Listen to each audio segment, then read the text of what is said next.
Hello everyone, welcome to the session 5 Introduction to Statistics Day 5.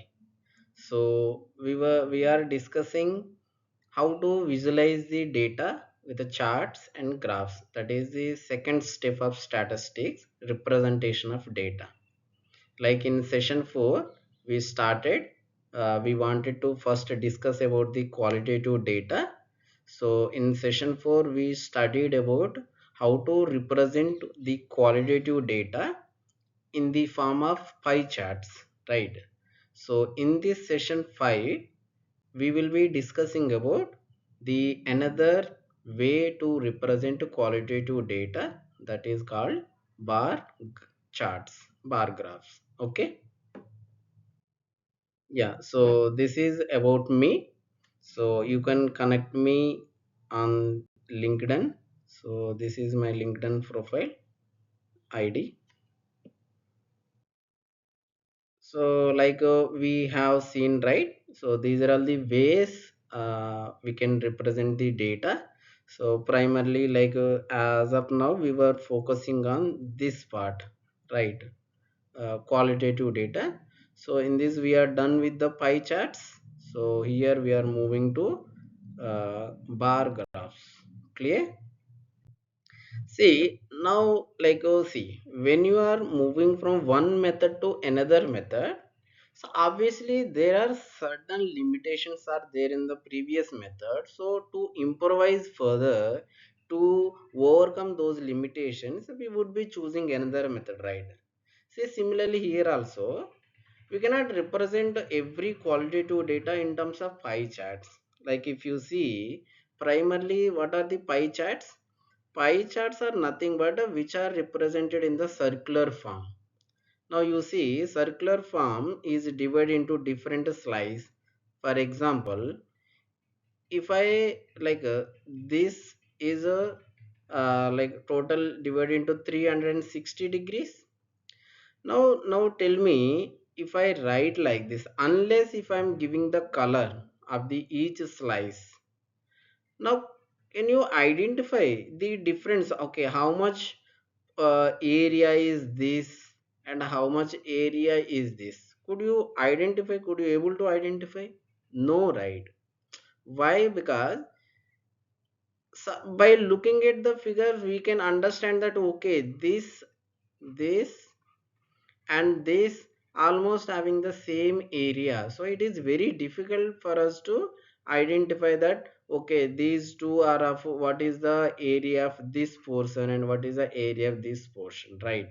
So therefore that is one limitation. So that is called when categories are with the value which are very close to each other, right? And also another limitation is that so it can be used only to represent only one series of data. Suppose if we have two types of data where we want to make the comparison, right? So we cannot make the comparison by using the pie charts.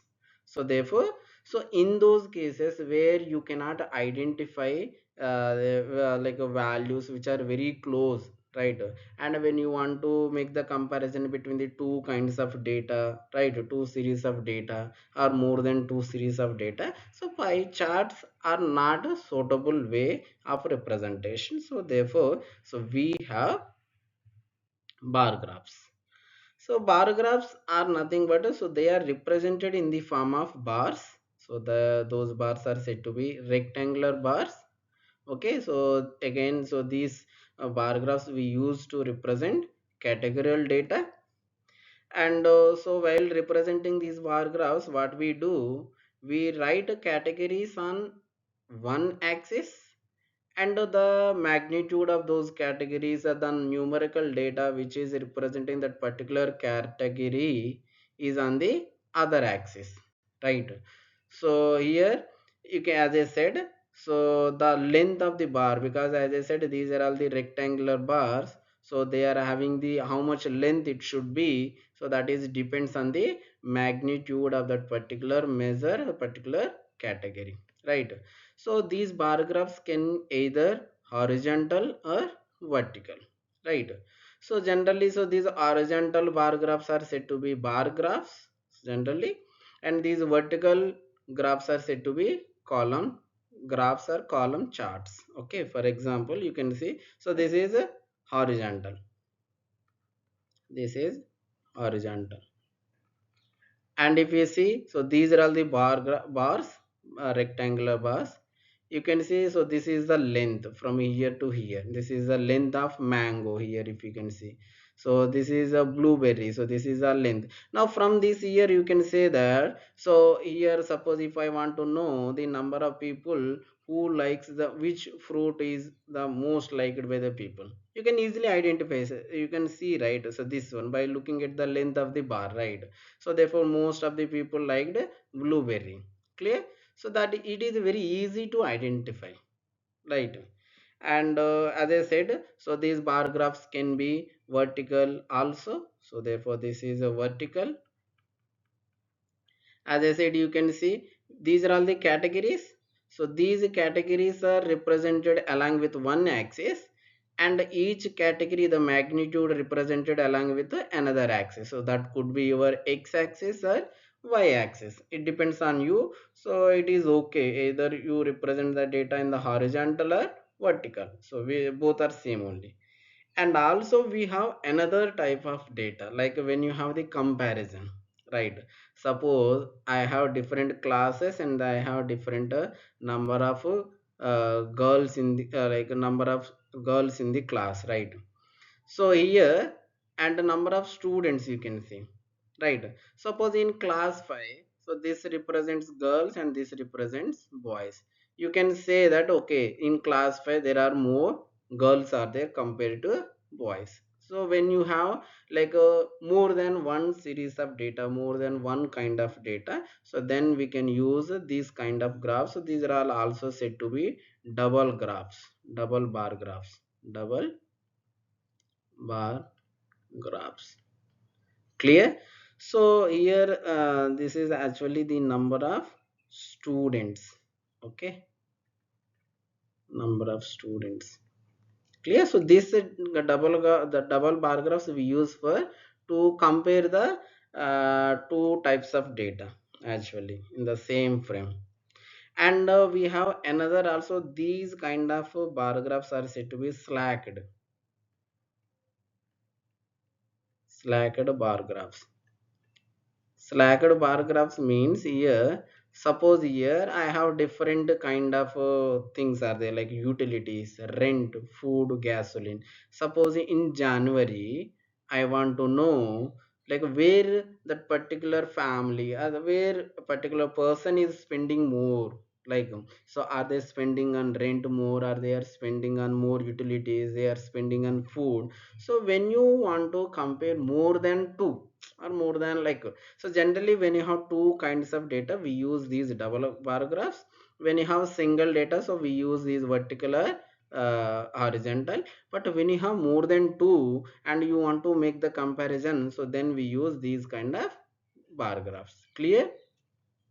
So let me take one example. And yeah, so suppose here these are all the categories. I have five categories: electronics, clothing and accessories, dorm furnishings, school supplies, miscellaneous. And these are all the amounts spent by amount spent to each category. Okay, so now how we will as it is a single like a category and their corresponding amounts, right? So how we can represent? So it will be easy for us to see. There is nothing wrong, you can represent this in the form of pie charts also, but look at these closer values: 90.90, 93.72. So when you convert this into the proportion and then degrees, so they look very close.